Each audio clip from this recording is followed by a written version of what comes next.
Hello मेरे प्यारे बच्चों, आपके अपने प्यारे से यूट्यूब चैनल बैत बस्ती पे मैं स्वागत करता हूँ। मैं डी के एक बार फिर से कक्षा 10th की क्लास में आप आज पढ़ेंगे त्रिभुज। जैसा कि रचनाएं समाप्त कर दिए थे, आज पढ़ रहे हैं त्रिभुज। त्रिभुज लास्ट तक हम लोग लेके चलेंगे, ठीक है। सारी एक्सरसाइज बताएंगे आपको, प्रमेय बताएंगे, पूरी पेपर आपके आने वाले ही वाले हैं। तो आइएगा देखते हैं, आज त्रिभुज के बारे में बताएंगे, ट्रिएंगल, ठीक है।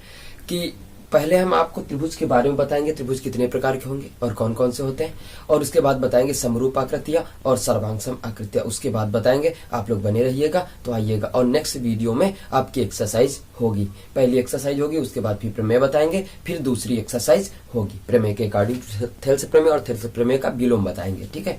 तो बच्चों आज देखते हैं त्रिभुज के प्रकार, ठीक है। त्रिभुज चलते हैं, त्रिभुज के प्रकार चलते हैं, उसके बाद हम लोग चलेंगे कि समरूप आकृतियां और सर्वांगसम आकृतियों के बारे में।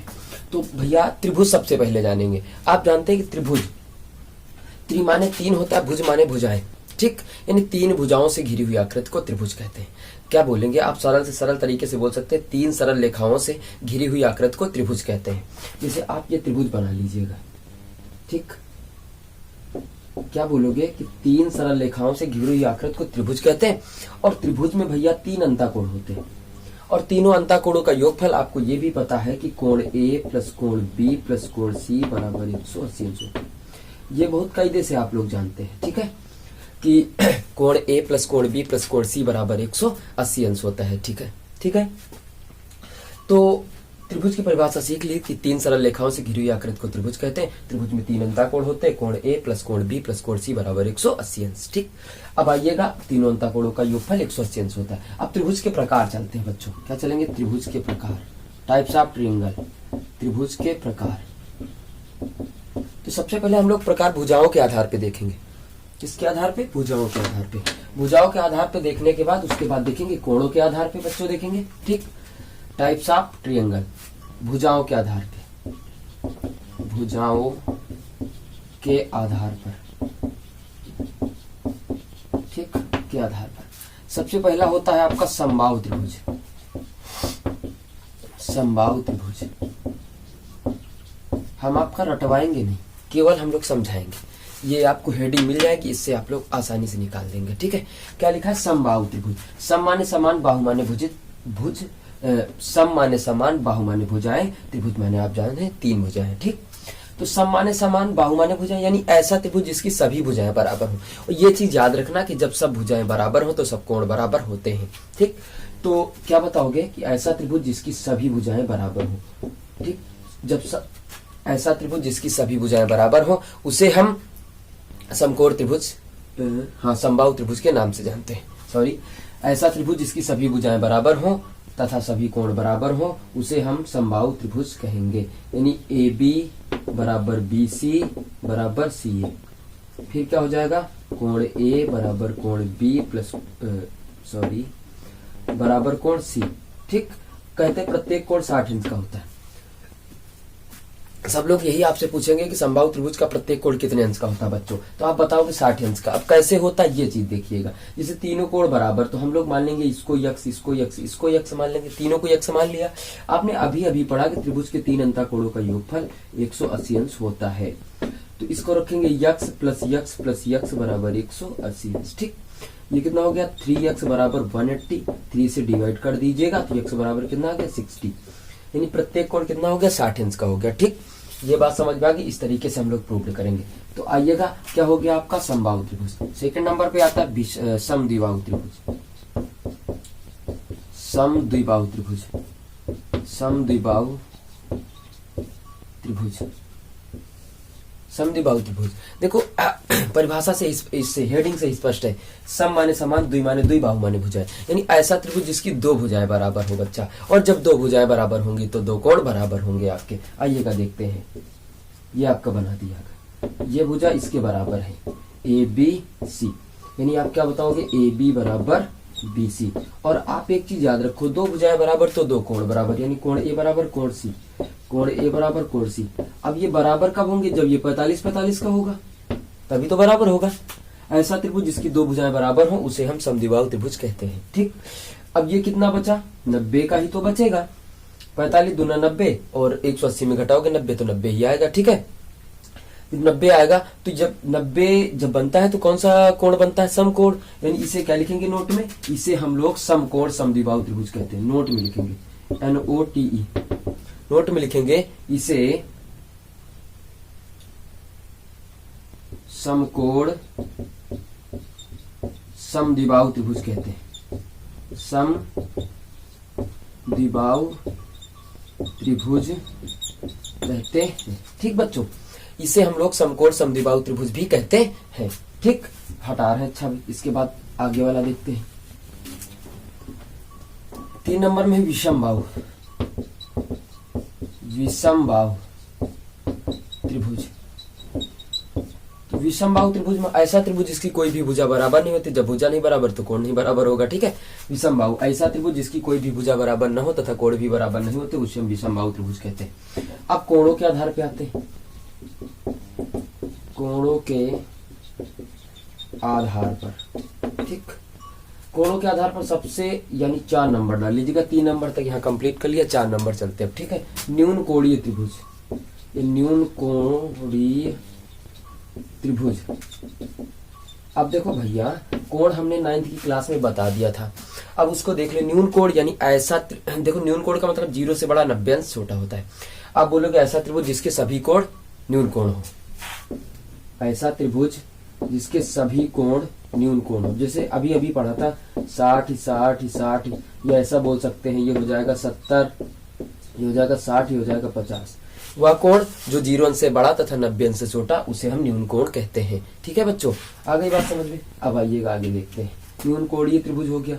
5वां नंबर होता है समकोणीय त्रिभुज, समकोणीय त्रिभुज। तो समकोणीय त्रिभुज की परिभाषा आप क्या बताएंगे। अब समकोण कितने अंश का होता है, 90 अंश का, सदैव 90 अंश का तो होता है।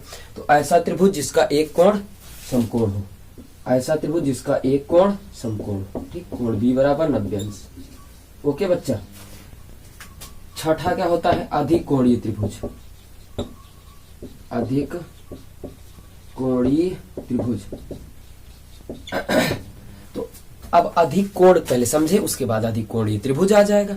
तो ऐसा त्रिभुज, ऐसा कोण जो 90 अंश से बड़ा तथा 180 अंश से छोटा होता है, उसे हम अधिक कोण कहते हैं। 90 से बड़ा हो, 180 अंश से छोटा हो, यानी ऐसा कोण जो 90 अंश से बड़ा हो तथा 180 अंश से छोटा हो, उसे हम अधिक कोण कहते हैं। अधिक कोणीय त्रिभुज आप क्या बताओगे, ऐसा त्रिभुज जिसका एक कोण अधिक कोण हो, ऐसा त्रिभुज जिसका एक कोण अधिक कोण। ये भैया 120 का बनता है। ठीक, ABC, ये आपका अधिक कोण है। तो इस प्रकार हम लोगों ने कोणों के बारे में सीखा। अब आइएगा बच्चों, सर्वांग समाकृतियां और समरूप आकृतियां आपको बताते हैं। ठीक, यहां लिखेंगे सर्वांग सम, सर्वांग सम, सर्वांग सम आकृति, लाइन मार देंगे। यहां लिखेंगे समरूप आकृतियां, समरूप, समरूप आकृति, आकृतियां भी डाल सकते हैं, आकृतियां भी डाल सकते हैं। ठीक, तो यहां आज पढ़ेंगे समरूप और सर्वांग समता। जैसा कि 9th में आप लोगों ने हमने सिखा भी दिया था कि चैप्टर नंबर 12 में आपने सीखा त्रिभुजों की सर्वांग समता, वहां पे ये पूरे नियम बताए थे। ठीक है, यहाँ वहां पर ये भी बताया था, लेकिन आज फिर से आपको हम रिवीजन करवा रहे हैं। ठीक है, तो बने रहिएगा मेरे चैनल पे। अगर नए हैं तो सब्सक्राइब करना ना भूलें, साथ में बेल आइकन बटन दबा लीजिएगा और लाइक तो तुरंत ही कर दीजिएगा। ठीक है, समझ में आ रहा हो तब, जबरदस्ती किसी से नहीं मेरा चलता है। सर्वांग सम, देखो सर्व अंग समान, इसका संधि विच्छेद करेंगे तो सर्वांग सम का मतलब सर्व अंग समान, यानी सभी अंगों से समान हो। आकार तो आपका समान होता है। ठीक है, लेकिन आइएगा देखते हैं। जैसे मान लीजिएगा आप ये व्रत बना है। ठीक, क्या बना है, व्रत। ये भी आपका क्या बना, व्रत।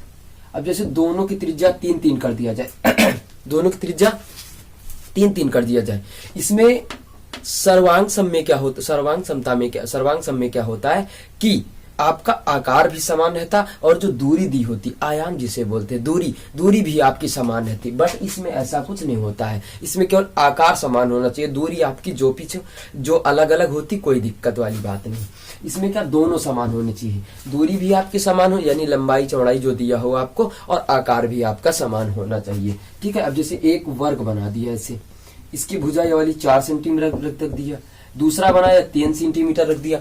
अब आपसे कहा जाए इनका आकार तो दोनों का समान, आकार का मतलब दोनों वर्ग बन है भैया, लेकिन अगर आपसे कहा जाए कि क्या दोनों सर्वांग सम है, नहीं भैया नहीं है, क्योंकि ये आकार तो समान बट इनकी दूरी अलग अलग है, आयाम नहीं समान। इसका मतलब ये कौन सी आकृतियां हुई, सर्वांग सम आकृतियां हो जाएंगी। ठीक है, तो आप समझ गए सर्वांग सम का। और सर्वांग सम का जो चिन्ह बनता है इसे ऐसे बनता है, ठीक है, और जो समरूप का चिन्ह बनता है वो ऐसे बनता है, केवल बस ऐसे। ओके, ये होगा। अब वे आकृतियां देखो सर्वांग सम सभी अंगों से बराबर हो, वे आकृतियां जो सभी अंगों से बराबर होती उसे हम सर्वांग सम आकृतियां कहते हैं। जैसे आप समझ गए 3 3 होना चाहिए। अब यहां पर जैसे कोई बना लीजिएगा ऐसे, ये 5 हो गया, ये 6 हो गया, ठीक, आयत बना लीजिएगा, ये 5 हो गया, ये 6 हो गया, तो ये आपकी क्या हो गई, सर्वांग सम आकृतियां हो गई। ठीक है, अब इस पे चलते समरूप पे। सम माने समान, रूप माने आकार होता है। ठीक है, सम माने समान, रूप माने आकार, यानी ऐसी आकृतियां जिनका रूप या आकार समान हो, ऐसी आकृतियां जिनका आकार समान हो उसे हम समरूप आकृतियां कहते हैं। जैसे मान लीजिए ये वृत्त है, ये वृत्त है भैया, आकार दोनों का समान है, ये 5 सेंटीमीटर त्रिज्या है और ये 3 सेंटीमीटर की त्रिज्या है, तो ये दोनों सर्वांग सम है आपस में। क्या है, सर्वांग सम, क्योंकि इसमें दूरी नहीं देखी जाती भैया, आयाम नहीं देखा जाता है, इसमें केवल क्या देखा जाता है कि आपका आकार समान होना चाहिए। अब जैसे वर्ग हमने बना रखा, ये 6 सेंटीमीटर का है और ये आपसे कह दूं कि 3 ही सेंटीमीटर, तो ये दोनों सर्वांग समरूप है। ये कौन सी समरूप है कोई भी आप उठा लीजिएगा, ये 5 कर दीजिएगा, ये 3 कर दीजिएगा, उसके बाद क्या करते हैं, ये 5 कर दो, ये 3 कर दो, तो ये आप दोनों क्या हो जाएंगे, समरूप हो जाएंगे। तो आप जाना कि सर्वांग सम समरूप आकृतियां, सर्वांग सम का वे आकृतियां जो सभी अंगों से बराबर हो, जिसमें दूरी और आकार दोनों बराबर होते हैं, और समरूप में क्या होता है, वे आकृतियां जिनका आकार समान हो, बस दूरी नहीं समान होती, इसमें आयाम नहीं समान होता, वे आकृतियां। बात समझ में आ गई। तो ये त्रिभुज के बारे में आज सीख लिया और सर्वांग सम और जो है समरूप आकृतियां जान लिया है। अब इसके बाद अगली एक्सरसाइज जो की है, ये चैप्टर नंबर 6 था आपकी, चैप्टर नंबर 6, ठीक। अब जो अगली एक्सरसाइज होगी उसमें हम लोग 6A पढ़ेंगे, ठीक है। तो आप लोग बने रहिएगा मेरे चैनल पे। आज के लिए बस बच्चों इतना रखते हैं। दैट्स ऑल बच्चों, थैंक यू।